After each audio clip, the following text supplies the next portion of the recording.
एक किसान का बेटा जिसके जेब में सपनों के सिवा कुछ नहीं था, जिसने कहा था मर जाऊंगा लेकिन नौकरी नहीं करूंगा। 4,000 करोड़ की दौलत, 7 बार राज्यसभा, पार्टी बदली पर सांसद की कुर्सी नहीं छूटी। आज हम कहानी बता रहे हैं उस शख्स की जिसे लोग डॉक्टर महेंद्र प्रसाद नहीं बल्कि किंग महेंद्र कहते हैं। नमस्कार, मैं सान्या, आप देख रहे हैं न्यूज़ फॉर नेशन। देश के सबसे अमीर राज्यसभा सांसदों में से एक महेंद्र प्रसाद उर्फ किंग महेंद्र की आज चौथी पुण्यतिथि है। आज ही के दिन दिल्ली में अपोलो अस्पताल में उन्होंने अंतिम सांस ली थी। करीब 4,000 करोड़ रुपए की संपत्ति के मालिक एक गरीब किसान के बेटे की अरबपति बनने की कहानी किसी फिल्मी कहानी से कम नहीं है। बिहार के जहानाबाद से करीब 17 किलोमीटर दूर गोविंदपुर गांव के एक भूमियार परिवार में महेंद्र प्रसाद का जन्म हुआ था। पिता वासुदेव सिंह साधारण किसान थे। बावजूद इसके उन्होंने महेंद्र को पटना कॉलेज से अर्थशास्त्र में बीए करवाया। बताया जाता है कि इसके बाद उनकी नौकरी नहीं लगी तो वह गांव पहुंच गए। काफी परेशान थे, घर की माली हालत ठीक नहीं थी। तभी उनके घर में घटी एक घटना ने उनकी जिंदगी की दिशा बदल दी, जिसके बाद सन 1964 में वे गांव छोड़कर मुंबई चले गए। 16 साल बाद वह जहानाबाद 1980 में लोकसभा चुनाव लड़ने लौटे। उस वक्त वह कांग्रेस के उम्मीदवार थे। पहली बार जहानाबाद के लोगों ने चुनाव में एक साथ इतनी गाड़ियां और प्रचारकों को देखा था। गाड़ियों की चमक और पैसों की खनक ने लोगों के मन में उनकी छवि किंग वाली बना दी। बाद में उन्होंने स्थानीय लोगों की मांग पर गरीब और वंचित लोगों के बीच उच्च शिक्षा को बढ़ावा देने के लिए ओकरी, जहानाबाद में एक कॉलेज शुरू किया। इससे उन लड़कियों को भी मदद मिली जिन्हें उच्च शिक्षा के लिए बाहर जाने की अनुमति नहीं मिलती थी। उनके परोपकारी कार्यों ने उन्हें युवाओं के बीच एक कल्ट के रूप में स्थापित कर दिया और एक साधारण किसान का बेटा किंग कहा जाने लगा। मर जाऊंगा लेकिन नौकरी नहीं करूंगा। एक अखबार से बातचीत में महेंद्र प्रसाद के बचपन के मित्र रहे राजा राम शर्मा ने बताया था, घटना के बाद जब महेंद्र गांव छोड़कर गए थे तब उनके पास कुछ भी नहीं था, लेकिन जब लौटे तो किंग बनकर वे एक छोटी दवा कंपनी में पहले साझेदार बने।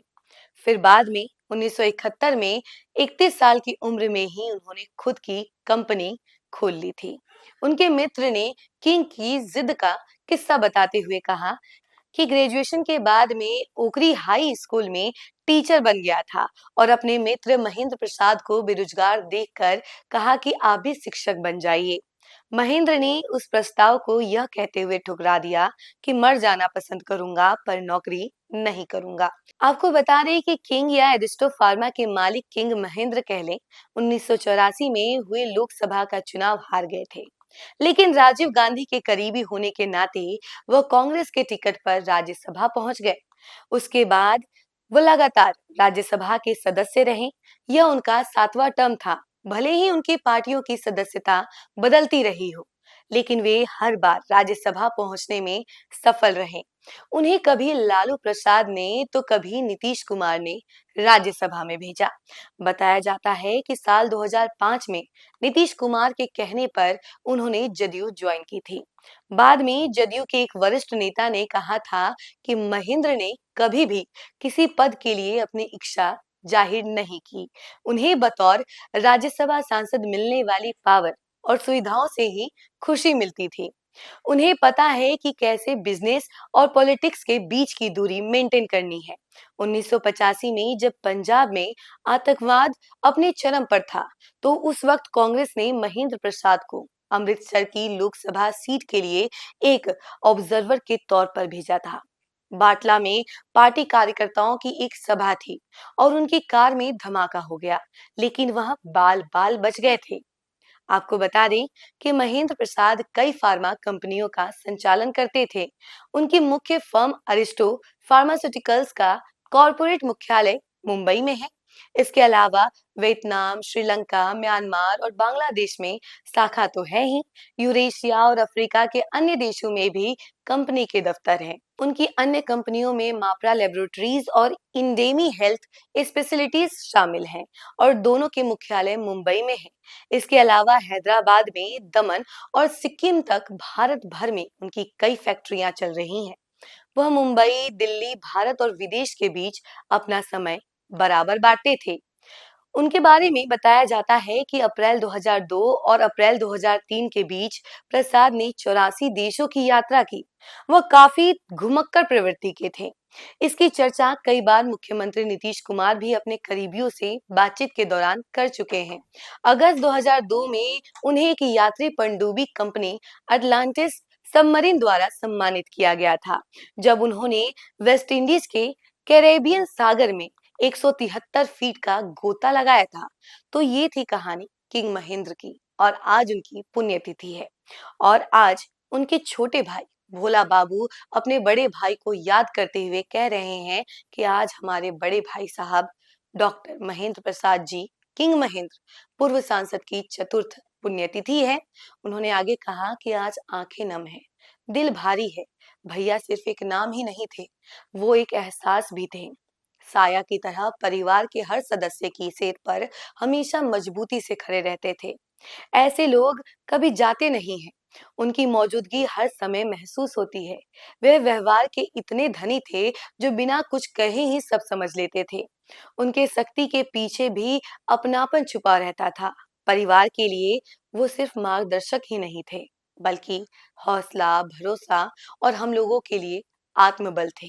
जब भी जिंदगी में कोई उलझन आती है तो लगता है कि बस एक बार उनसे बात हो जाए, बस वैसे ही आसान हो जाए।